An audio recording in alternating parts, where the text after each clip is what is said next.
जिंदगी में हर इंसान सपने देखता है, लेकिन हर सपना पूरा नहीं होता, क्योंकि सपना देखने और उसे साकार करने के बीच का रास्ता कठिन होता है, कांटों भरा, मुश्किलों से भरा। कुछ लोग उस रास्ते से डर कर वापस लौट जाते हैं, तो कुछ वही लोग होते हैं जो टूटते हैं, गिरते हैं, लेकिन रुकते नहीं। वही लोग एक दिन मिसाल बनते हैं। ये कहानी है एक छोटे से गांव के उस लड़के की, जिसका सपना बहुत बड़ा था। एक ऐसा सपना जो हर कोई देखता तो है, लेकिन बहुत कम लोग उसे हकीकत में बदल पाते हैं। उसका नाम था शिवम। गरीबी, ताने, असफलताएं और अकेलापन, सब कुछ था उसके रास्ते में। लेकिन एक चीज थी जो नहीं थी, हार मान लेना। उत्तर प्रदेश के एक छोटे से गांव बसईपुर में शिवम अपने माता पिता और दो बहनों के साथ एक कच्चे मकान में रहता था। पिता एक छोटे किसान थे और मां घर पर सिलाई करके घर चलाने में मदद करती थी।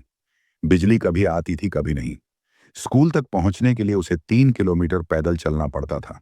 कक्षा 5 में एक बार स्कूल में एक सरकारी अधिकारी आए थे। उनकी गाड़ी, उनका आत्मविश्वास और उनकी बातें शिवम के मन को छू गईं। उस दिन उसने पहली बार अपने अंदर एक सपना बोया, मुझे भी एक दिन ऐसा अफसर बनना है। जब शिवम ने अपने दोस्तों से कहा कि वह एक दिन आईएएस बनना चाहता है, तो सब हंस पड़े।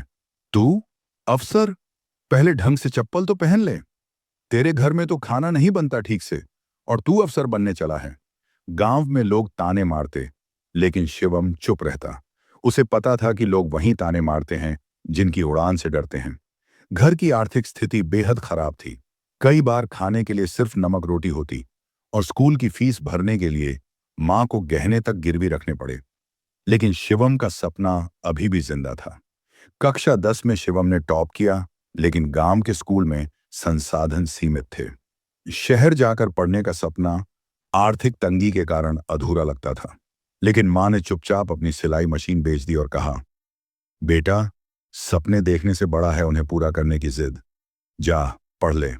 शिवम ने शहर के इंटर कॉलेज में एडमिशन लिया, और वहां जाते ही उसे समझ आ गया कि यहाँ की दौड़ में टिकना आसान नहीं। बाकी लड़के अंग्रेजी में बात करते थे, कोचिंग जाते थे, और उनके पास किताबों की भरमार थी। शिवम के पास सिर्फ एक पुरानी साइकिल और एक छोटी सी डायरी थी, जिसमें वो अपने सपनों की बातें लिखा करता। कड़ी मेहनत, कई रातों की नींद की कुर्बानी और माँ बाप की दुआओं से शिवम ने 12वीं भी अच्छे अंकों से पास की। इसके बाद उसने यूपीएससी की तैयारी करने का फैसला किया और दिल्ली चला गया। वहां उसने एक छोटे से रूम में रहते हुए कोचिंग करना शुरू किया। दिन में पढ़ाई, रात को लाइब्रेरी में घंटों बैठना, बस यही उसकी जिंदगी बन गई थी। लेकिन पहली बार में ही प्रीलिम्स में फेल। दूसरी बार में इंटरव्यू तक पहुंचा, लेकिन अंतिम सूची में नाम नहीं आया। तीसरी बार में फिर से असफलता। अब तो छोड़ दे बेटा, तेरे बस की बात नहीं, पड़ोसियों ने कहा। पैसा और समय दोनों बर्बाद कर रहा है। कुछ रिश्तेदार बोले, क्या कमी रह गई मम्मी? शिवम रोते हुए बोला। उस रात मां ने सिर्फ एक बात कही, बेटा, मंजिल उन्हीं को मिलती है जो रास्तों से नहीं डरते। इस बार शिवम ने खुद को पूरी तरह से बदल दिया। उसने अपनी गलतियों को समझा, बेहतर रणनीति बनाई, और खुद से वादा किया कि यह आखिरी बार होगा, लेकिन पूरी जान लगा देगा। उसने एक कोचिंग ज्वाइन नहीं की, बल्कि खुद की रणनीति बनाई। सुबह 4 बजे उठकर पढ़ना, हर विषय पर गहराई से तैयारी करना, मॉक इंटरव्यू देना और आत्मविश्वास बनाए रखना। माँ हर रोज सुबह आरती करके उसके लिए भगवान से प्रार्थना करती, और पिता चुपचाप उसके लिए दूध लेकर आते। परिवार की हर सांस में उम्मीद थी, और शिवम की हर सांस में जिद। और फिर एक दिन यूपीएससी का रिजल्ट आया। शिवम का नाम ऑल इंडिया रैंक 14 पर था। उसकी आंखों से आंसू बह रहे थे। उसने फोन उठाया और मां से बस इतना कहा, मां, मैं अफसर बन गया। मां चुप थी और फिर रो पड़ी। गांव में ढोल बजने लगे।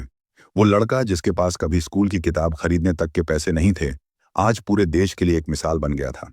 जब शिवम पहली बार अफसर बनने के बाद अपने गांव लौटा, तो पूरे गांव ने उसका स्वागत किया। जिन लोगों ने कभी उस पर हंसी उड़ाई थी, वो आज उसके पैर छू रहे थे।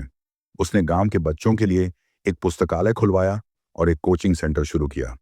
उसका कहना था, अगर मुझ ऐसा लड़का अफसर बन सकता है, तो कोई भी बन सकता है, बस डर को पीछे छोड़ना होगा। शिवम की कहानी हमें यही सिखाती है कि रास्ते चाहे कितने भी कठिन हों, अगर मन में विश्वास हो, तो कोई भी मंजिल दूर नहीं।